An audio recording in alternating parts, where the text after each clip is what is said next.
Shalom Bapak Ibu sekalian, Sobat Ewisdom. Senang sekali boleh kita berjumpa lagi nanti pada tanggal 30 Januari 2022 adalah minggu yang terakhir kita mendengarkan khotbah hari Minggu. Dan Bapak Ibu, kita sedang masuki tahun 2022 dan sepanjang tahun ini kita melihat perbuatan tangan Tuhan yang akan memberkati umatnya, memberikan segala pembekalan kepada kita supaya kita kuat memasuki tahun yang penuh dengan anugerah Tuhan ini.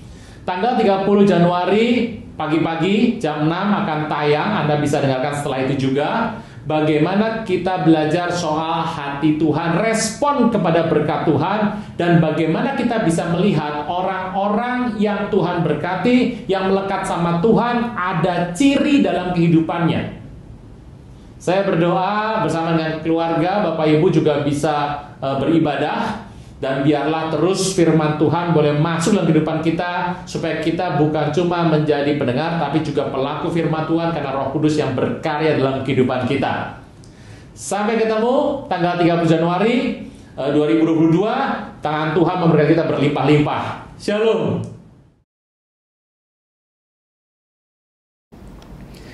Tidak berguna alias dianggap rugi oleh Paulus. Kenapa? Padahal selama dia ada di wilayah ini, Bapak Ibu, di wilayah ini semua, dia sangat berapi-api. Dia menggunakan semua kemampuannya, semua posisinya, jabatannya, dan luar biasa, dia juga menjadi seorang yang terpandang background ini, tapi semua dipandang rugi karena satu hal terjadi, yaitu Tuhan berbicara kepada dia, berhenti dan bertanya. Mungkin hari ini ada pesan kepada Bapak Ibu sambil saya berbicara. Ini saatnya Anda berhenti sejenak dan mulai bertanya sama Tuhan. Ini saatnya Anda mulai mengurangi semua aktiviti dan mulai bertanya kepada Tuhan. Banyak orang bilang gini, iya Pak, 2 tahun ini ada masa pandemi, saya nggak bertanya Pak. Sekarang sudah pandemi mau berakhir, saya baru bertanya. Nah itu telat Bapak Ibu. Tapi saya percaya kalau Anda punya hati yang tulus, Tuhan akan mengajar kita kepada hal yang baik, menuntut kita kepada hal yang baik. Seluruh kehidupannya Tuhan sedang mengatur. Ini dianggap rugi kenapa? Karena dia tidak mengenal siapa Tuhan. Jadi semua yang dia buat yang ada di sini, yang dulu dia pilih hebat semua ini dia buat tanpa pengenalan kepada Tuhan Yesus. Dan yang luar biasa adalah dia berkata, siapakah engkau Tuhan? Kata-kata yang menarik dikatakan bahwa akulah Yesus yang kau aniaya. Nah Bapak Ibu, menjawab pertanyaan pada seri yang minggu lalu, dikatakan bahwa pernahkah Tuhan Yesus sebetulnya bertemu dengan Paulus secara fisik? Kan aneh banget ya Bapak Ibu ya. Paulus ini dididik untuk dia hanya percaya kepada Torah, dan karena dia masih muda, pola pikirnya lurus sekali. Dia tidak menerima semua kecacatan atau semua peluang salah, karena dia adalah orang yang tanpa cacat hari itu. Dan dia pasti mendengar yang namanya Tuhan Yesus berkeliling. Mungkin dia masih dalam pendidikan bersama Gamaliel hari itu, walaupun dia juga tahu bahwa beberapa pemimpin-pemimpin yang ada di Sanhedrin, imam-imam kepala, ahli-ahli Torah, itu membenci Tuhan Yesus. Dia pasti mendengar ini. Karena tidak mungkin tiba-tiba dia menjadi saksi mengenai kematian, eksekusi terhadap Stefanus tanpa dia pernah mendengar berita-berita ini. Yang menarik adalah, masa sih Paulus tuh nggak pernah ketemu sama Tuhan Yesus sama sekali? Masa sih dia nggak pernah mau ngecek sebetulnya ini orang rabi, tetapi yang sebetulnya mengaku bahwa dia adalah seorang Mesias itu bagaimana? Seorang pembelajar pasti ingin mendengarkan dari dua sisi. Dan pertanyaannya adalah, masa sih gak pernah ketemu Tuhan sama Paulus dalam sebuah acara khusus, pertemuan yang khusus? Dan kenapa Saulus yang cenderung tidak mengenal Tuhan secara dekat, kok bisa jadi pembenci yang begitu intens? Anda bisa lihat ya, untuk orang dengan usia masih muda, kebencian Saulus sepertinya terlalu berlebihan. Apa yang terjadi dalam kehidupannya sehingga dia ngalami ini? Bapak Ibu, kita sudah melihat, mendengar siapa tentang Saulus semuanya, yang kita panggil dengan nama Paulus. Yuk saya ajak Bapak Ibu untuk membaca sebuah ayat perikop yang menarik, yang mungkin menjelaskan sebetulnya bahwa ada peluang bahwa Tuhan Yesus pernah bertemu dengan Saulus pada masa sebelum naik ke kayu salib. Yuk kita membuka firman Tuhan sebentar dalam Matius yang ke-19. Ayat 16. Ditulis oleh 3 penulis. Markus tulis, Matius tulis, dan Lukas tulis. Ayat 16. Matius 19 ayat 16. Ada seorang datang kepada Yesus dan berkata, lihat panggilannya, Guru. Berarti dia tahu bahwa Tuhan Yesus seorang rabi karena memenuhi tampilannya rabi, gaya rabi, busana rabi, pola pikir rabi, cara bicaranya. Dia panggil guru, berarti dia tahu persis bahwa Tuhan Yesus adalah seorang rabi. Lihat panggilan ini begitu penuh dengan hormat, berarti anak yang bertanya ini orang yang tahu tata cara bertemu seorang rabi. Perbuatan baik apakah yang harus kuperbuat untuk memperoleh hidup yang kekal? Apa fokus hidupnya? Hidup yang kekal. Dia pengen masuk dalam kemuliaan Tuhan.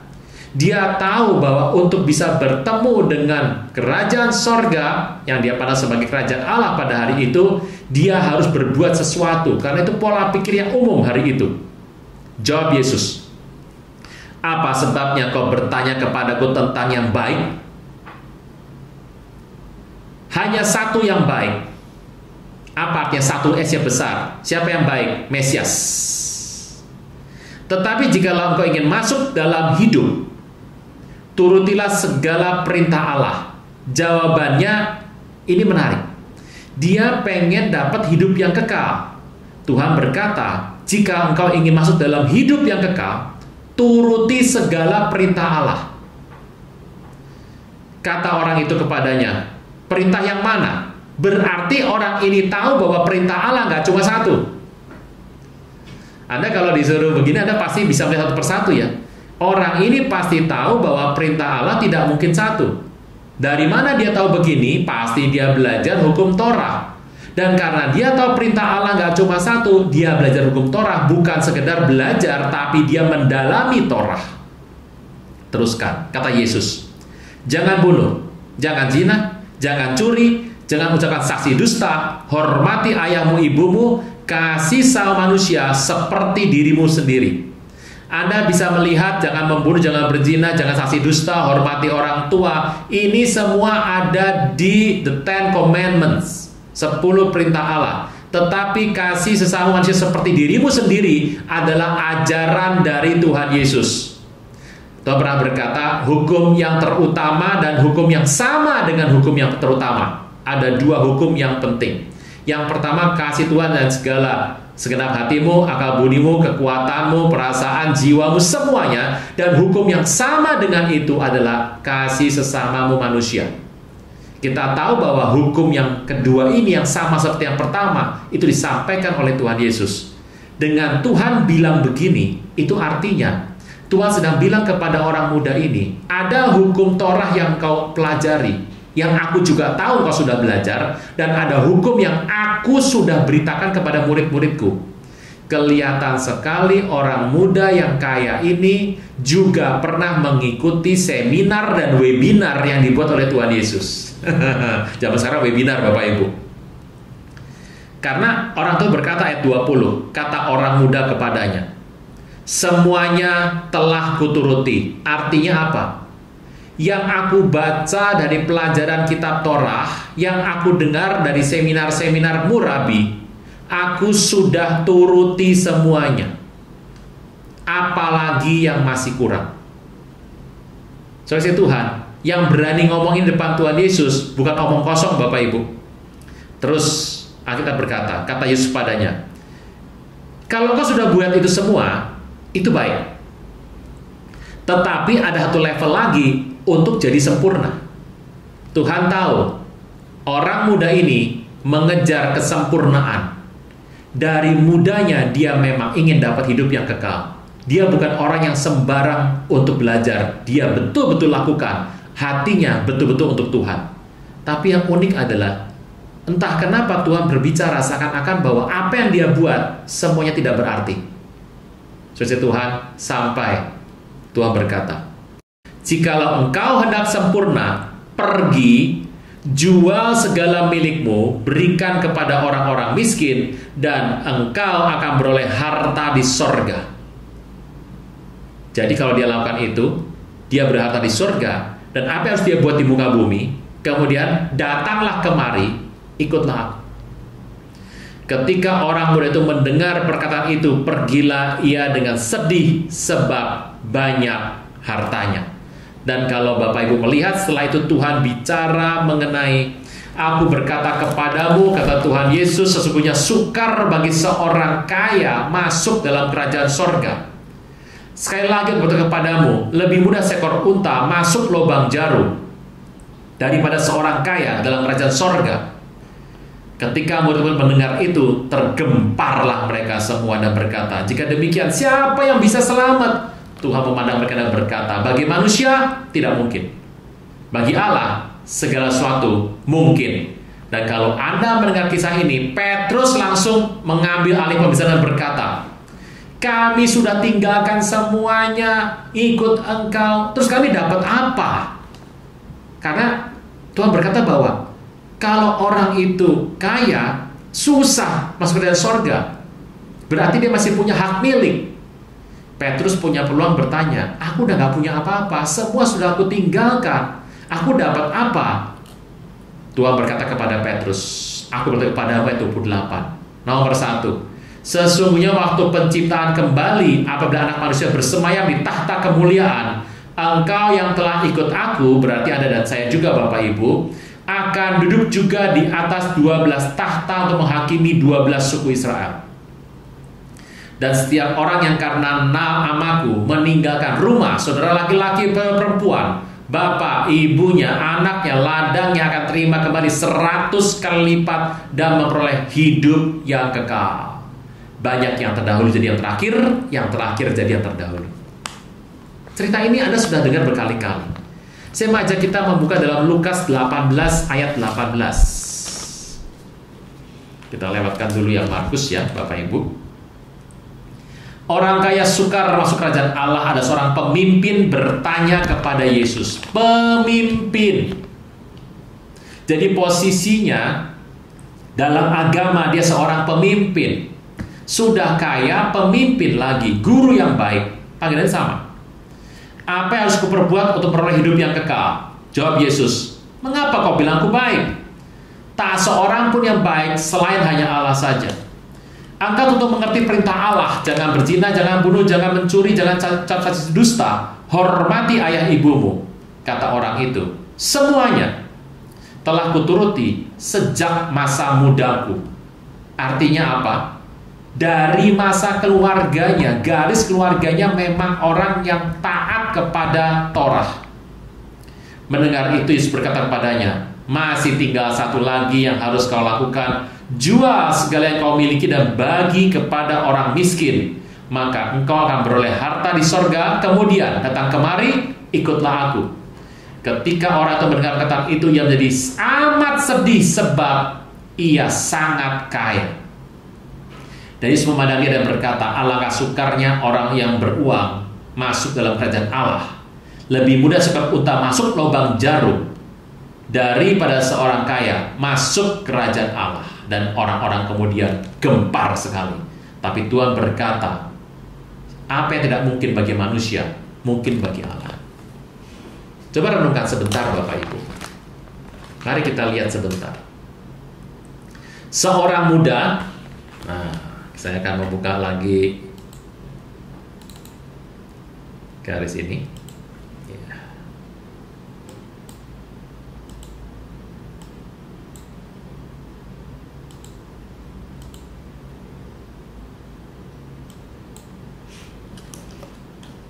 Nah, saya akan membuka lagi ini slide-nya. Pertama, dia muda, sangat kaya. 3, pemimpin agama, berarti dia adalah seorang Sanhedrin. Taat pada Torah. 5, sempurna dalam mentaati hukum Allah. Kata ini akan saya ganti dengan kata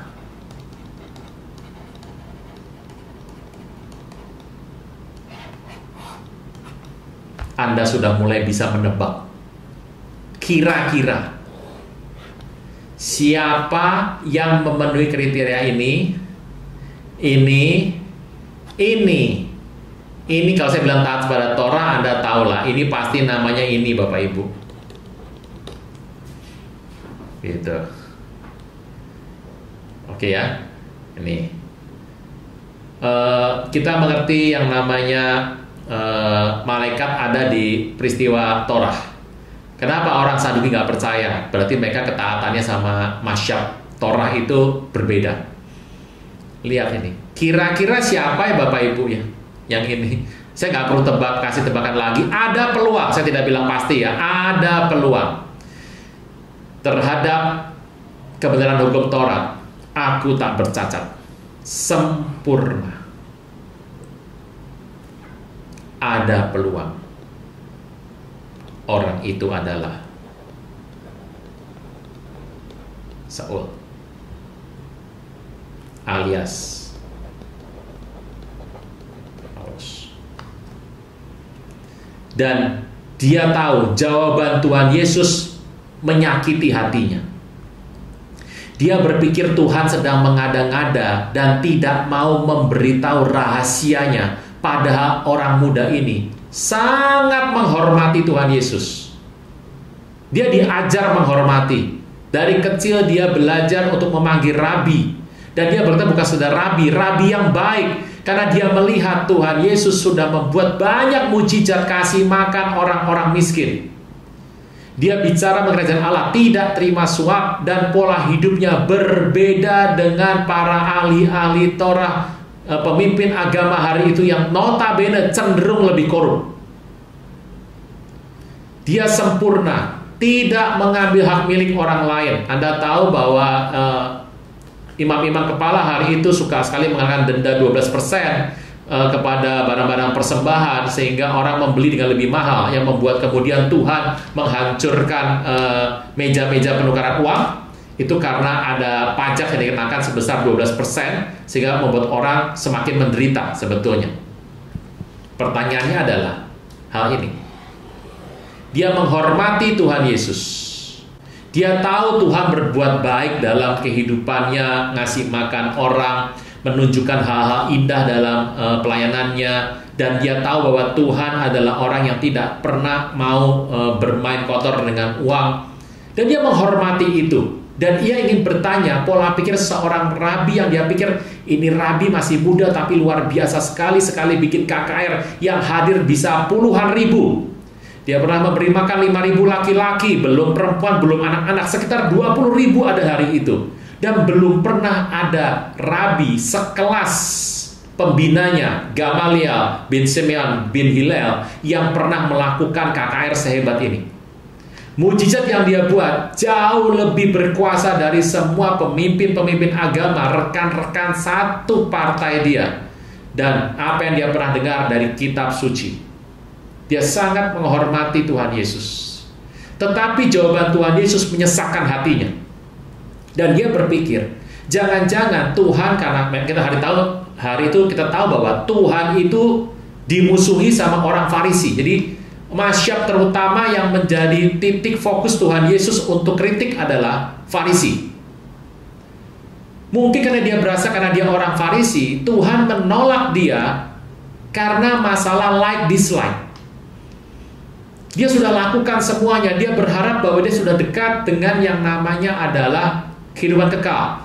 Tetapi hari itu dia berpikir Tuhan Yesus bersama kelompoknya, para rasul yang 12 ini, sengaja ingin membuat dia miskin untuk menjadi sama dengan mereka. Dan dia tidak bisa terima ini. Hatinya sangat sedih, amat sedih, Alkitab berkata, karena dia sangat kaya. Bapak Ibu, pertimbangkan sebentar.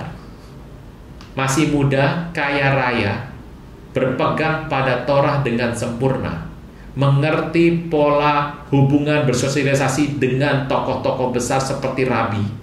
Dia tahu panggilan yang baik, dia tahu segala hal.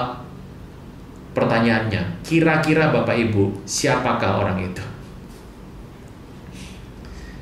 Namanya muncul pada saat pembelaan Stefanus. Dan hari Stefanus dibunuh di sebuah gerbang, itu gerbang yang sekarang posisinya dekat dengan pintu Golden Gate, Bapak Ibu, di pintu gerbang itu. Di situ dilempari batu, dirajam sampai mati. Hari itu yang menjaga barang-barang orang-orang yang bertugas mengeksekusi adalah Saulus. Dia tidak ingin tangannya berdarah untuk membunuh. Kenapa? Dia teringat sebuah hukum, jangan membunuh. Dia hanya menjadi saksi. Dia setuju untuk peristiwa pembunuhan itu, tapi tangannya tidak pernah berdarah. Tapi entah kenapa setelah kematian itu, frustasi dalam kehidupannya tiba-tiba membuat dia menjadi orang yang berbeda. Dia menjadi bengis, dia menjadi kejam, dia mengejar orang-orang hari-hari itu untuk dibunuh, dibawa kepada mahkamah agama, masukkan penjara, disiksa, dihabisi. Dia kerahkan pasukan dan dia pimpin itu sendiri. Saudara Tuhan, semua dia pikir karena untuk berbakti kepada Tuhan. Dia mungkin berpikir bahwa guru yang dia hormati sebetulnya sedang membuat sebuah hal-hal yang tricky, strategi untuk menghancurkan posisi dia dalam Sanhedrin. Ada banyak pertimbangan ke sana, Bapak Ibu. Ada banyak peluang ke sana. Kita nggak pernah bisa bilang pasti, tapi dari ayat-ayat yang saya bacakan, Bapak Ibu bisa membuat sebuah pertimbangan sendiri. Siapakah kira-kira orang kaya tersebut yang ada pada hari itu, yang itu sebagai orang muda pada hari itu? Saudara Tuhan, Paulus kelak dipakai Tuhan luar biasa. Dia menjadi seorang hamba Tuhan yang melayani bagi orang-orang non-Yahudi. Yuk kita buka sebentar dalam kitab Roma yang ke-11. Roma 11 ayat yang ke-13. Saya bacakan Bapak Ibu firman Tuhan. Aku berkata kepada kamu, hai bangsa-bangsa bukan Yahudi, justru karena aku adalah rasul untuk bangsa-bangsa bukan Yahudi, aku anggap hal itu sebagai kemuliaan pelayananku. Bapak Ibu, Paulus beda dengan Petrus. Alkitab berkata kalau Petrus itu adalah rasul bagi bangsa Yahudi. Oke, kita akan lihat gambar ini lagi, slide-nya.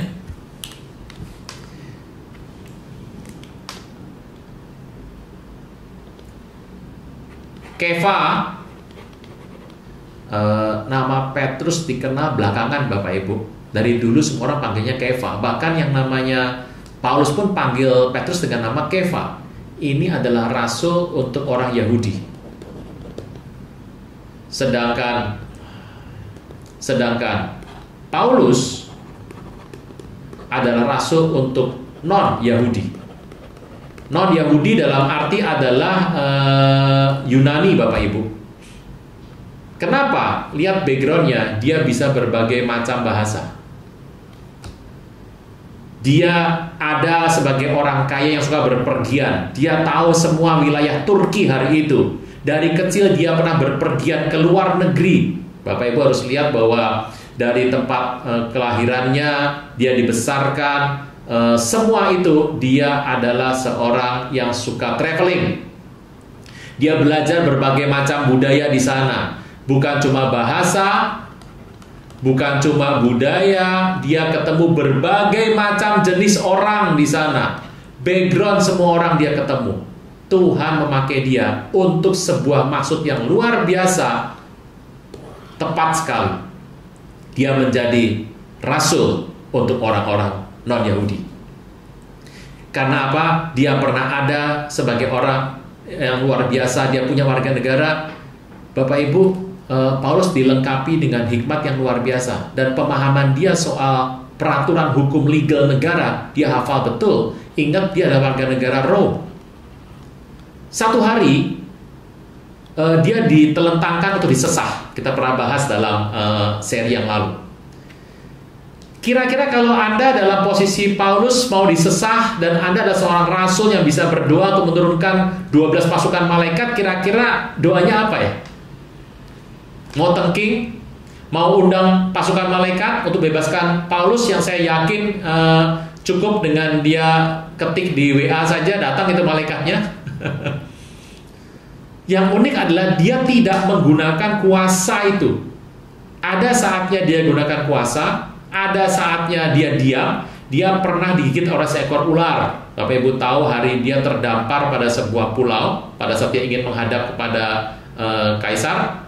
Satu lagi Bapak Ibu, kalau orang bisa menghadap kaisar untuk naik banding, sudah pasti warga negara Roma Bapak Ibu. Itu jadi jelas ya. Jadi bukti bahwa warga negaranya bukan sekedar isapan jempol adalah waktu dia naik banding kepada kaisar diterima naik bandingnya, diantar pergi. Berarti dia orang Roma betulan. Yang menarik adalah Paulus itu waktu dia terdampar karena kapalnya hancur kelak kemudian, dia digigit seekor ular, dia bahkan tidak berdoa apa-apa Bapak Ibu. Dia kumpulkan ranting, dia bakar rantingnya, di ranting ada ular gigit tangan dia dan sangat beracun sekali ularnya. Dia cuma kebaskan ular kepada api dan dia terus membuat api. Tidak ada doa apa-apa. Saya agak sedikit sulit untuk berikan judul pada seri Paulus ini. Rencana awal adalah saya sampaikan judulnya Paulus dan Nubuatan. Tapi pelajaran soal nubuatan kita geser dalam pertemuan berikutnya. Kita bahas pribadi Paulus dan siapa orang muda itu. Bapak Ibu Saudara sekalian, Paulus pernah tidak berdoa waktu dia digigit oleh ular. Tapi dia pernah berdoa untuk mujizat turun. Ingat, ada seorang penyihir yang menjadi buta hari itu. Dia juga bernyanyi dan tiba-tiba sendi-sendi penjara terbuka semuanya. Menarik sekali. Dan dia pernah ketemu dengan malaikat, dan kalau kita lihat betul-betul doa Paulus sangat terfokus sekali. Dia tidak gampang untuk berdoa hal-hal yang lain. Saya nggak mengerti. Saya sedang mendalami ini secara lebih dalam lagi Bapak Ibu, mengulik lagi. Satu hari waktu dia ditelentangkan, dia bisa panggil kuasa Tuhan. Dia seorang rasul Bapak Ibu, dan rasul bagi orang non-Yahudi. Tapi yang dia pilih adalah dia berkata, emang boleh ya menyesah seorang Rom tanpa diadili? Ada hukum zaman itu, saudara kasih Tuhan, bahwa kalau ada orang warga negara Rom, dia diadili oleh warga negara Rom tanpa pengadilan, maka yang mengadili hukumannya mati. Otomatis prajuritnya mundur, centurionnya mundur, karena dia tidak pernah mau memberikan sebuah penghukuman kepada warga negara Roma tanpa pengadilan, karena dia pikir Paulus ini adalah seorang Yahudi. Paulus bisa menggunakan warga negara, dia tahu aturan muka bumi Bapak Ibu. Dia gunakan hikmatnya. Masih ingat dalam cerita Kisah Rasul 23, di mana dia berhadapan dengan mahkamah agama. Di sana ada orang Saduki, di sana ada orang Farisi yang notabene adalah rekan-rekan dia sebelumnya, atau junior-junior dia yang kemudian. Dan hari itu di tengah dia menginjil dan terjadi masalah, dia berkata bahwa aku ada di sini dipersalahkan karena satu masalah, yaitu percaya orang mati bangkit. Itu orang Sadukinya marah karena tidak percaya kebangkitan. Orang Farisinya demi mempertahankan prestis, dia berkata Paulus tidak salah. Tadinya benci sama Paulus, tapi begitu dikutak-katik doktrin pemikirannya, dia otomatis menjadi satu, kemudian mulai menyerang Saduki. Jadi Farisi sama Saduki mulai berantem dan Paulus lepas hari itu. Jika tidak, pasti mati. Pertanyaan menariknya, Paulus lepas karena apa? karena hikmat yang Tuhan berikan, atau karena dia punya kuasa, atau karena dia punya otoritas untuk panggil malaikat bersenjata turun. Saudara Tuhan, dia memahami ini sejak dari mudanya. Satu hal, sebuah pesan. Kalau seri yang lalu saya berpesan adalah berhenti mulai bertanya sama Tuhan. Berhenti mulai tanya sama Tuhan. Yang nomor 2, dalam pertemuan ini saya mau sampaikan Bapak Ibu satu hal, bahwa kadang-kadang kita menjadi kecewa waktu harapan kita tidak tercapai, padahal Tuhan sebetulnya sedang melepaskan kita dari masalah besar.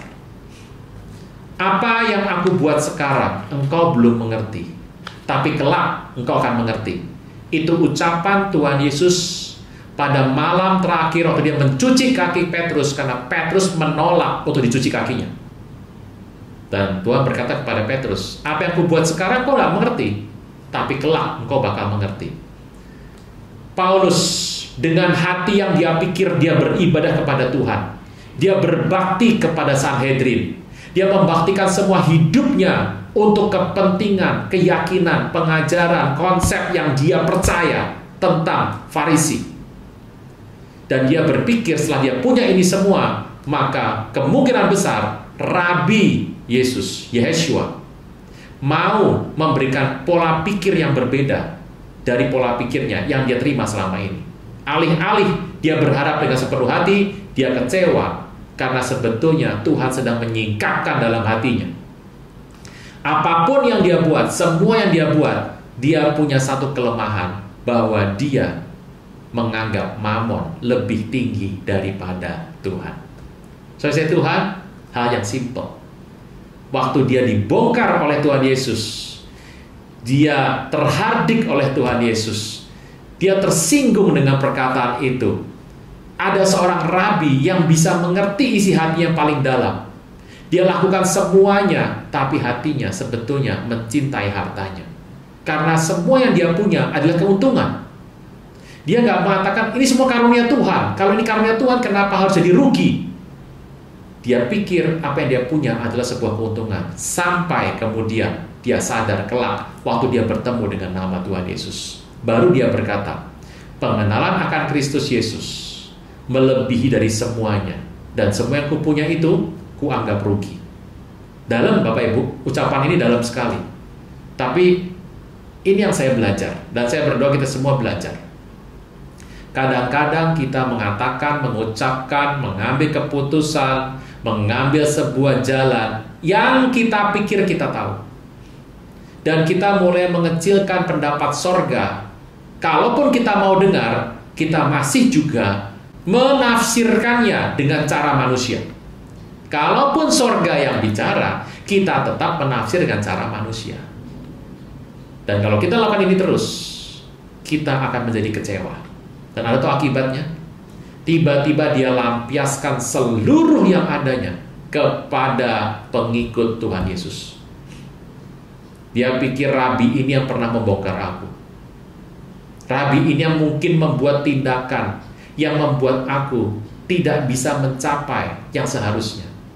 Harusnya aku sudah di tempat yang sempurna, tapi dia masih mengada-ngada lagi dan membuat aku malu di depan murid-muridnya. Dia sudah gak ada dan wafat. Ini saatnya aku buat pembalasan. Apa yang terjadi? Ratusan, mungkin ribuan pengikut Tuhan dianiaya oleh dia. Tapi kelak semuanya terbayar dengan pola kehidupan yang luar biasa. Saudara Tuhan, itulah Paulus. Anda yang mengikuti pelajaran ini, Bapak Ibu, Anda bisa mencari perbandingan-perbandingan. Ada begitu banyak mutiara dalam kisah para rasul. Kisah para rasul adalah sebuah story, their story, story mereka, cerita tentang para rasul. Dan kita mengerti bahwa their story is our story. Kisah mereka itu akan menjadi kisah kita.